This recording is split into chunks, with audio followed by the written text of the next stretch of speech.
Good morning, ladies and gentlemen. This is Dieter Weiss of in4ma and Eric Miskel of EMSNow. We are reporting here live at the booth of EMS Scout at Electronica in Munich. Today we welcome our special guest, Markus Aschenbrenner, Managing Director of Zollner Electronica. Now, Markus, we hear a lot about exciting stories about your company lately. Can you tell us something about this? I don't know what you hear, but I can tell you a little bit what we read and what we think is happening right now. Of course, it's amazing years. So the last 2 years they have been challenging, very challenging, and looking 30 years in history, I haven't seen times like that. Because with all the COVID issues in the start, then of course the material shortages, the capacity issues that I think everybody has right now in the industry. So that's really challenging times that we see right now, and navigating through all those areas, those issues that we see right now is really challenging. It's interesting, it's demanding, and looking at our company right now, so we had 2 really very good growth years the last 2 years. Also this year will be around 40% growth, which is a lot. Very good. Looking at the size that we are right now with 12,000 people and more than 2 billion in revenue. So it's really interesting times that we see right now. But you also you're doing 2 things to your footprint. You're expanding or doing another facility in Tunisia, and then you also just closed the EIT at the East Coast. EIT on the East Coast. That's 3 facilities. So talk about that and how that fits in and complements the footprint. Yeah. So the way we think what will happen for the next couple of years is that the geographical areas, the business areas, they are separating more and more. And we want to be prepared to act locally, so manufacture what is needed in the geography. This was the reason why we did the M&A on the East Coast with EIT. EIT has 3 facilities on the East Coast. If you would have done a greenfield, that would have taken a few years. We did this M&A, usually, as you know, Eric, we usually don't do any M&As. So we did that M&A as a strategic move in order to be prepared for our customers to manufacture locally in the US, because we think that there is need to do this. Tunisia, on the other hand, was a decision that we made already nearly 2 years ago. What we did in those days, we looked for expansion in Eastern Europe. We traveled many countries. We did a study over there, but we couldn't find the right spot. As you know, we have Hungary, we have Romania in Eastern Europe, but we couldn't find the right spot to open another facility. And as you know as well, we are in Tunisia since already 2007 with inductives, with coils that we're doing down there. So there's experience there. And we said, okay, let's make another investment there, start with electronics down there, and that's exactly what we're doing right now, in order to have another footprint serving our European customer base. That's excellent. Yeah. Now looking forward, the year 2022 is nearly finished, and you probably already know how it's going to end. But what is going to happen next year? How do you see the market developing next year? So you want me looking in the crystal ball? Yes, please. Yes. We have been doing that for the last 2.5 weeks. So tell me what's happening. It's hard to predict. So what we see is a lot of uncertainty out there. Of course, driven out of the political situation that we see on a global basis. Tonight, I think we heard a really good thing out of Bali. Yes. So the G20 summit, I think if that's true, what I heard today in the news in the morning, if that's really coming out, I think that's a good sign for the economy on a global basis. I'm pretty sure on that.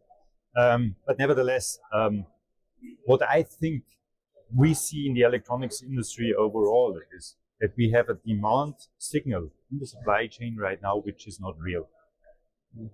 I doubt that the demand that we got as signals from our customers and that we put in the supply chain is the real demand which will be there. I think there is overbooking in the supply chain right now. I don't know, because that will be your question, I'm pretty sure, how much that is. But I think between 10 and 30% is what we see as an overbooking right now. That's what I guess. So a lot of hot air in the order backlog? In my opinion, a lot of hot air in the demand signals. That's what I think it is. And the tricky thing right now is that this is driven through the experience of the last 2 years, because everybody went out to the customer and said, give me demand signals, I have to secure supply, I need to have long-term view, and that's what they did. And all the EMS guys passed that through in the supply chain. But I think also that they didn't forecast really the 100%. I think they did forecast maybe 120, 125% of the real need. And everybody right now is willing to take stock. So what we're going to see is that those demand signals, they will not be reduced until there's a certain stock level in the stocks, which will prolong that effect that we're going to see. So what I'm thinking is that in the second half of next year, we're going to see really demand drops. I'm pretty sure about that. But I don't know how much that is right now. Yeah. Now, we know that our analysis shows us that there has been, over the last 1.5 years, a huge inventory buildup with all the EMS companies. Now, how do you see that declining? Will there be a possibility for companies to return some of the material to the distributors? You know, there's a window of opportunity, Dieter, and it's now.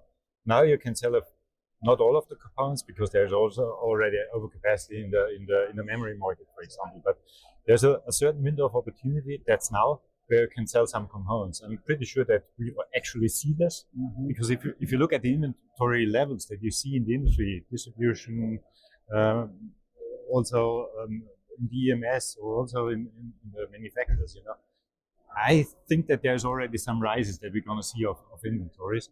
And but when that window of opportunity is gone, you can't sell it back to the market, nor at the price how you that you purchased it.